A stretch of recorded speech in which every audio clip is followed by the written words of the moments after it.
Assalamualaikum warahmatullahi wabarakatuh. A'udzubillahi minasyaitonirrajim. Bismillahirrahmanirrahim. Alhamdulillahilladzi hadana li hada wa ma kunna linahtadiya laula an hadanallah. Asyhadu an la ilaha illallah wahdahu la syarikalah wa asyhadu anna Muhammadan abduhu wa rasuluhu la nabiyya ba'dah. A'udzubillahi minasyaitonirrajim. Bismillahirrahmanirrahim. Ya ayyuhalladzina amanu taqullaha wabtaghu ilaihil wasilah wajahidu fi sabilihi la'allakum tuflihun. Amma ba'd.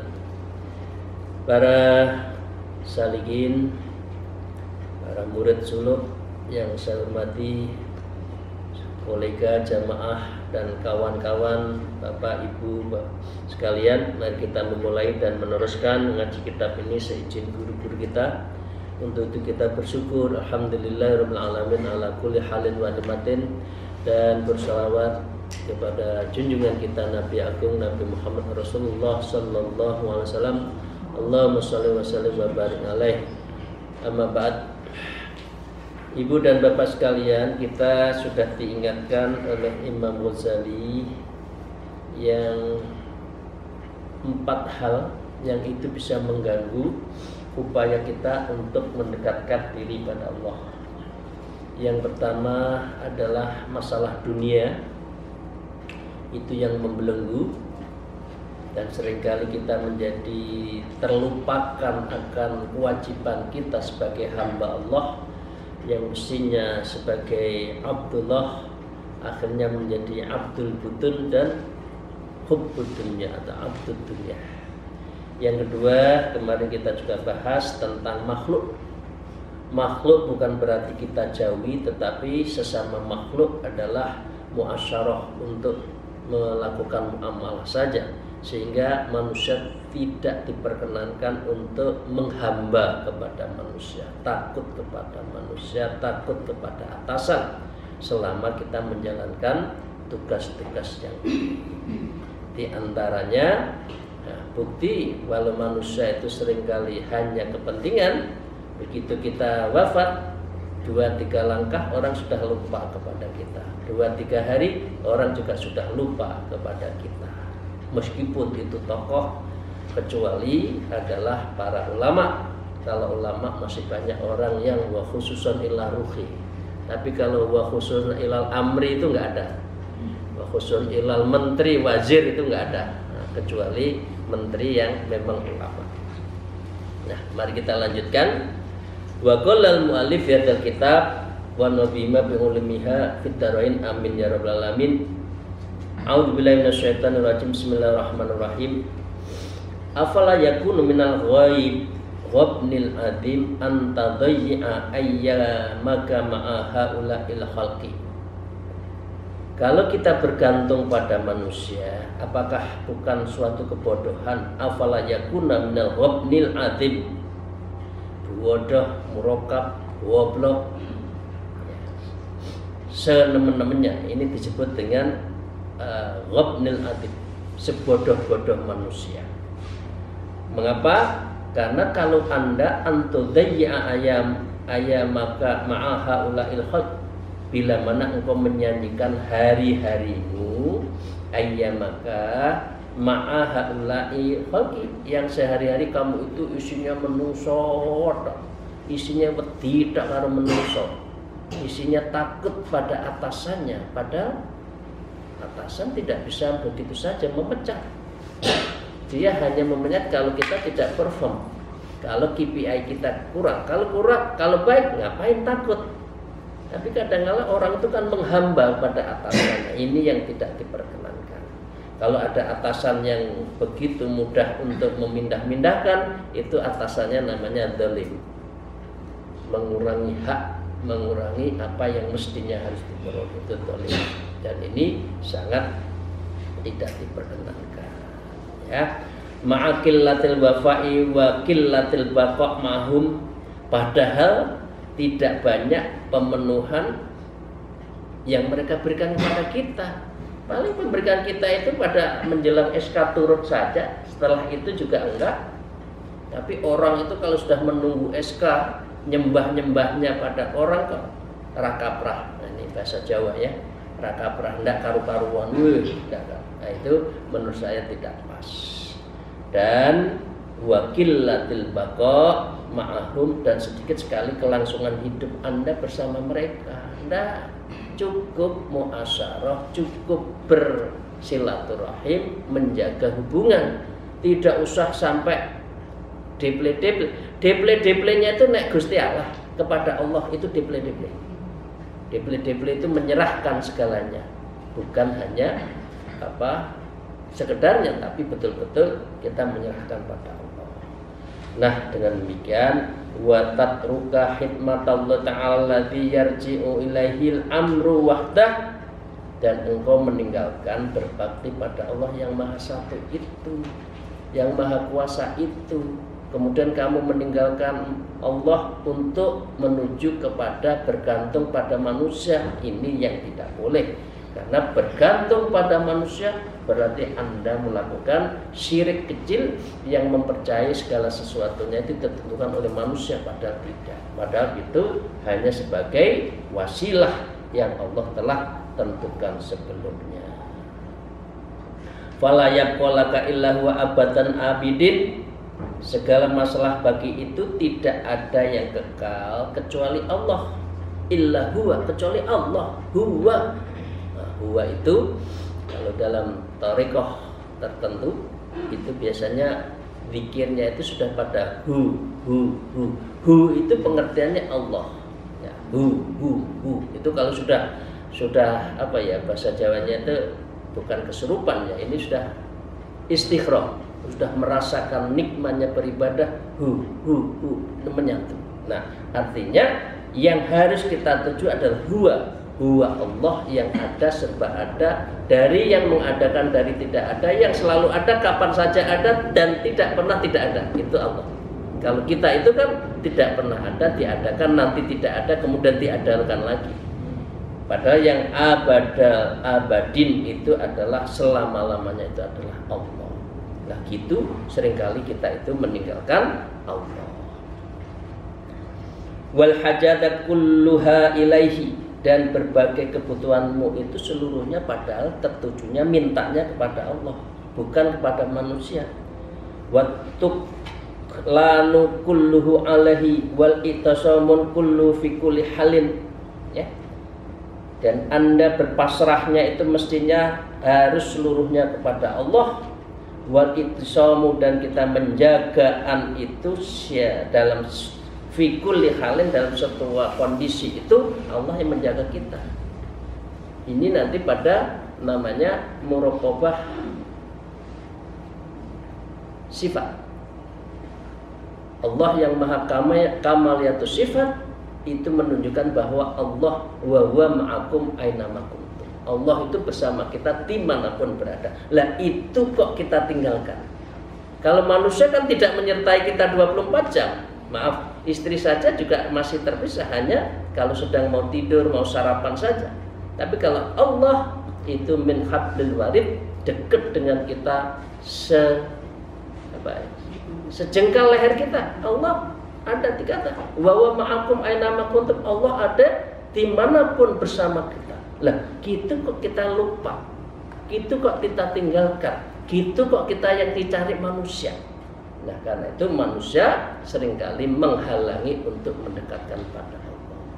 Apalagi kalau kita mau bertujuan baik. Ngapain sih zikir, ngapain sih taklim, mengapa sih belajar tasawuf, mengapa sih mengamalkan tasawuf, sufi, thariqah, ngapain? Lah itu manusia itu berbagai beribu rintangan, karena manusia itu yuwaswisu fi sudurin nas minal jinnati wan nas, karena jin dan setan itu menyelinap di dalam diri manusia yang menghalang-halangi orang itu dekat kepada Allah. Wa inda kulli siddatin wa haulin bihi wahdahu la syarikalah. Dan di saat setiap kesusahan dan ketakutan, kita kan Allah, nggak ada yang bisa menyelesaikan kita. Dan tempat kita adalah tempat untuk bergantung kepadanya semata. La syarikalahu, tidak ada sekutu apapun kepada Allah, itu nggak ada. Allah nggak bisa disebut. Karena itu kalau orang thariqat, la kaifin wala mislin, Allah itu tidak bisa diperumpamakan, tidak bisa dipadankan sebagai manusia. Allah membutuhkan pertolongan, itu nggak ada.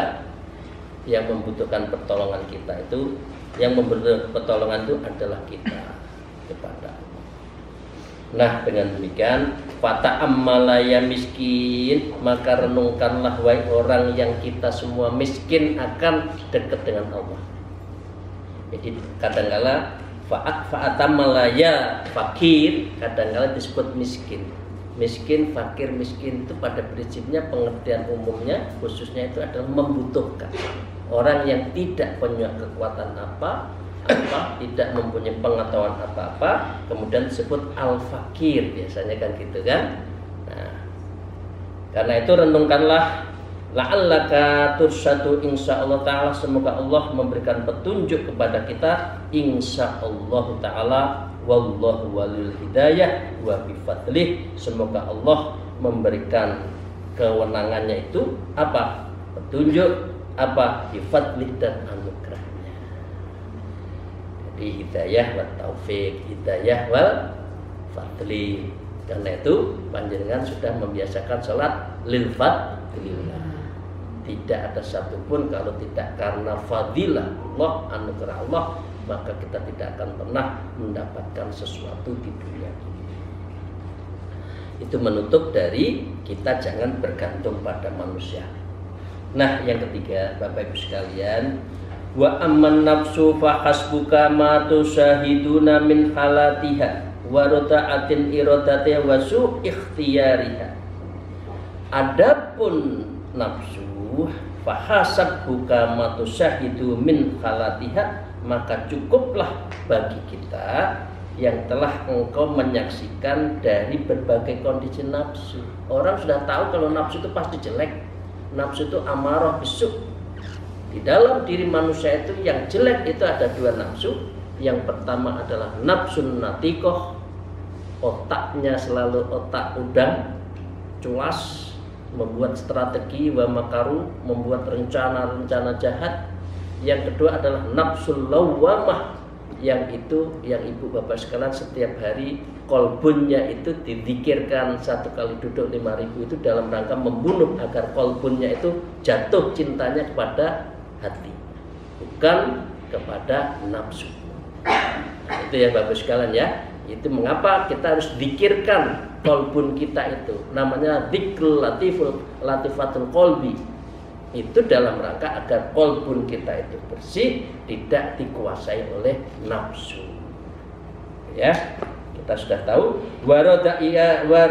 warodaatin irodatiha wasu ikhtiar. Karena apa? Setiap nafsu itu adalah rendahnya derajatnya dan buruknya semua pilihan yang itu dilahirkan karena nafsu. Tapi nafsu tidak bisa dibunuh karena nafsu ada di dalam diri manusia. Karena itu nafsu harus dikendalikan. Prosesnya apa? Tazkiyatun nafs, dibersihkan nafsu kita dari noktah-noktah. Kalau sudah itu, maka naik satu tingkat namanya tasfiyatul qalbi, yaitu membeningkan mata hati agar kita apa? Basiroh. Basiroh, mata hatinya itu kuat. Mata hati inilah yang membimbing kita, bukan nafsu. Ya Bapak sekalian, nafsu itu apa? Fahiya fi halis syahwatin bahimah.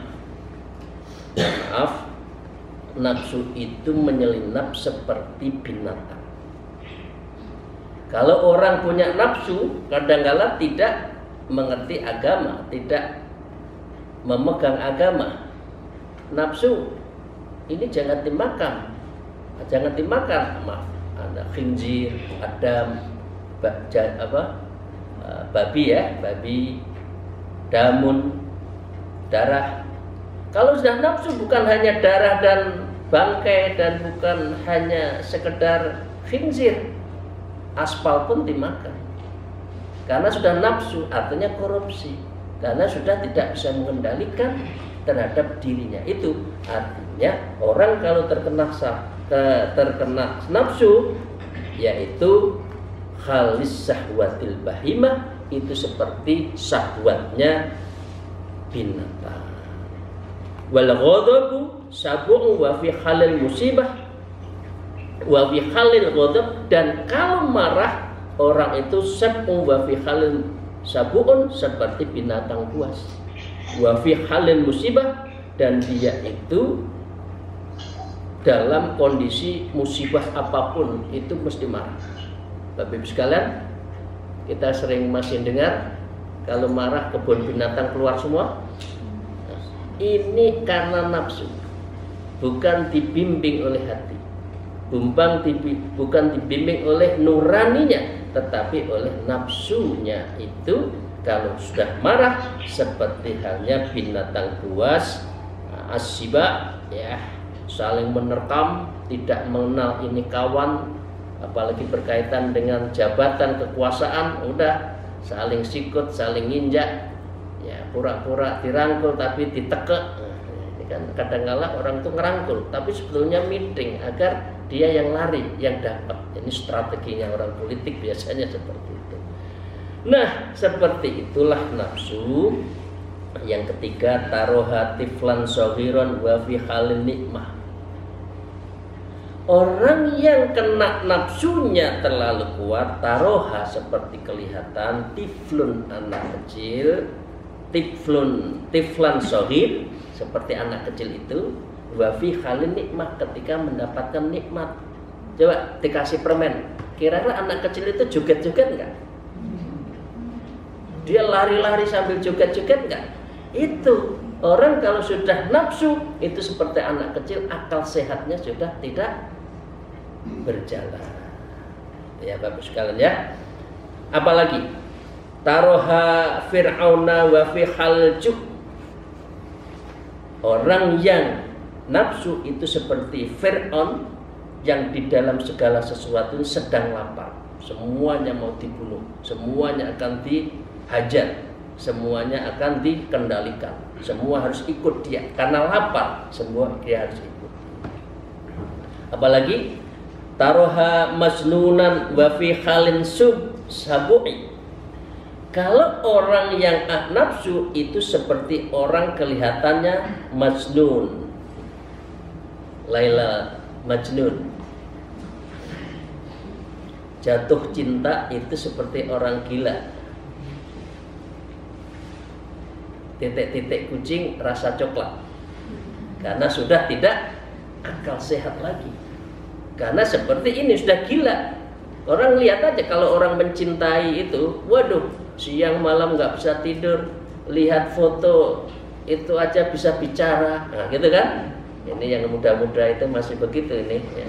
Yang mencari jodoh itu siapa itu? Fotonya di HP, mau tidur itu mau gini aja sejam 2 jam, nggak ada habisnya. Karena apa? Taroha majnun. Orang yang nafsu kelihatannya sebagai orang yang gila, wa fi hal sab'in, dan dia itu terhadap itu semua menunjukkan ke tidak akal budinya itu tidak salah.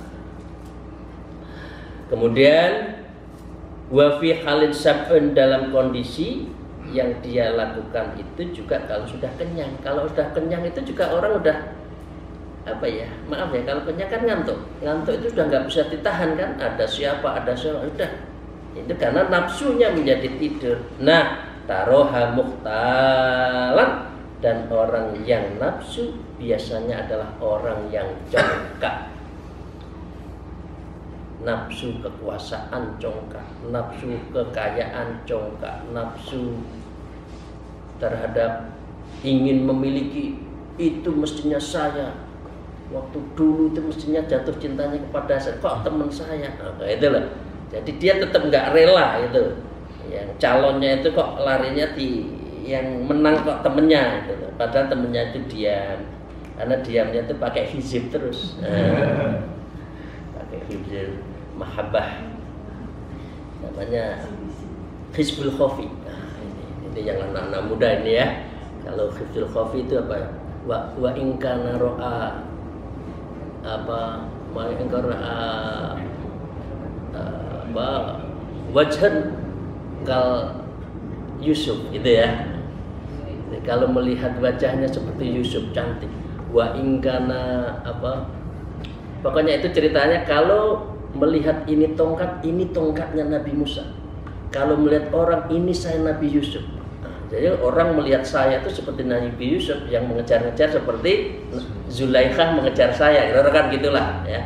Karena merasa cakep. Kalau saya sih tidak. Ya, itu congkak. Nah, in asbaqtaha batirat wa marihat. Jika engkau menyenangkan nafsu, maka dia akan menyalahgunakan dan barulah kamu sombong. Wa in jawaqtaha sohat wa jaza'at. Dan jika engkau melaparkannya nafsu itu, maka dia akan memekik, mengerang. Jadi nafsu itu kalau kita bunuh, kita lawan, bukan dibunuh nggak bisa ya, kita lawan, dia menjerit dan dia bahasa Jawanya koeng-koeng kalah. Dan itu berarti dia tidak bisa mengalahkan kita. Seringkali itu kan orang lupa ya, kalau sudah nafsu itu sudah lupa daratan. Yang ada lupa lautan ya kan. Yang ada tuh lautan hijau, biru, indah. Walaupun kadang-kala simetris wajahnya itu tidak simetris, hidungnya, mulutnya, pokoknya kalau jatuh cinta semuanya indah ya, itu karena sudah jatuh cinta. Nah, karena itu seperti halnya penyair mengatakan kahimarisu'i in asbaqtahu wa mahannas wa in ja'anahaq. Seperti halnya himar, keledai, kalau engkau kenyangkan maka dia banyak ulah. Tetapi wa in ja'anahaq, kalau keledai itu kamu laparkan, dia akan meringkik dan tidak punya kekuatan apa-apa. Jadi nafsu jangan dikasih makan yang enak-enak, tapi dikendalikan. Kami lanjutkan. Wa qala al-mu'allif fi hadzal kitab wa laqad sadaqa ba'dzus sholihin haitsu qala, seperti halnya yang disampaikan oleh salafus salif ya, orang-orang soleh terdahulu mengatakan inna min radda'ati hadin nafsi wa jahliha bi khaisu idza ammat bi maksiatin. Sesungguhnya di antara paling rendahnya nafsu dan kebodohan adalah sekiranya kamu bercita-cita untuk melakukan maksiat. Itu sebetulnya serendah-rendah manusia. Nanti kalau sudah ketemu saya akan gujer, saya perkes, Jawanya perkes ya, saya rangkul, saya ciumin gitu. Maaf ya, ini anak muda ya. Itu nafsu. Padahal itu maksiat, itu serendah-rendahnya. Nah, gitu ya. Itu serendahnya. Atau awin ba'as li syahwatin, atau dia terdorong untuk bersenang-senang karena maksiat nafsunya itu. Maka dengan demikian fasana'itaha au safa'ta ilaiha billahi subhanahu thumma bi rasulihi alaihi salam, maka sebaiknya kamu minta pertolongan pada Allah subhanahu wa ta'ala, summa bi rasulih, kemudian bersolat pada Rasulullah sallallahu alaihi wasallam, wa bijamil anbiya, dan juga kepada para nabi, wa kitabih, dan kitab-kitabnya, wa jami'is salafis sholihin min ibadih, dan kita mengikuti bersama orang salaf yang soleh, yang ahli ibadah, dan wa tuqritu alaihal maut wal qabr wal qiyamatu wal jannatu wan nar. Ini kuncinya, remnya di sini. Kalau kita ada nafsu kuat, maka Allah, Rasulullah, kitab-kitab mengatakan apa, jangan melakukan, dan para salafus saleh apa. Selanjutnya, Anda harus berbentangkan kepada nafsumu itu apa? Kamu nafsu, nakal, kamu nanti mati loh. Sudah siapkah kamu kalau nanti mati sudah nafsumu kuat, maksiatmu banyak? Nah, itu dibenturkan seperti itu caranya.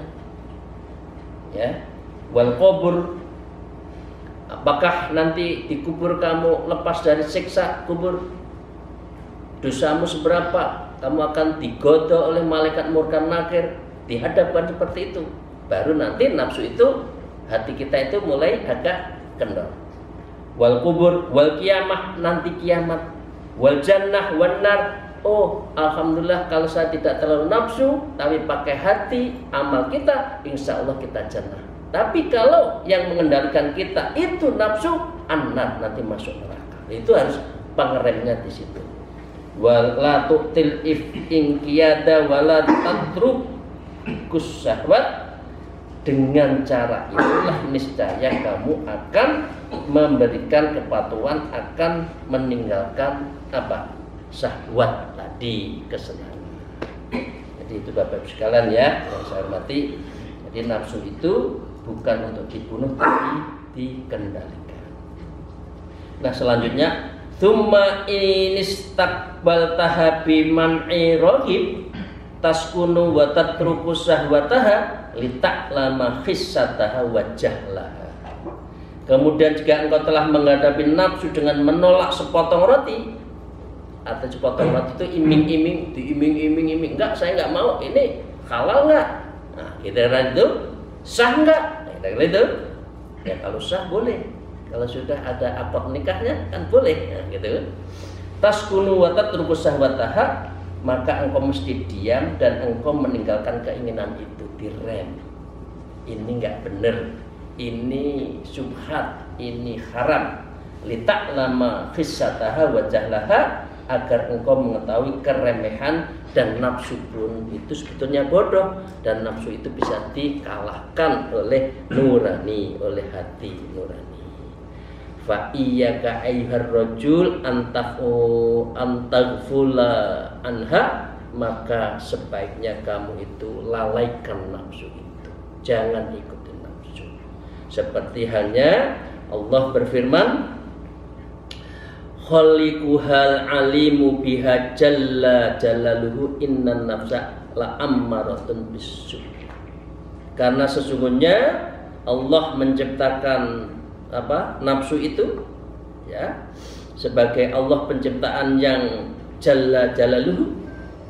Sesungguhnya nafsu itu selalu menyuruh kepada kejahatan. Wa kafa bihadatan bihan liman qala, maka cukup kiranya dengan firman ini kita semua harus mengingatkannya. Saya pikir itu Bapak yang kita kaji pada hari ini.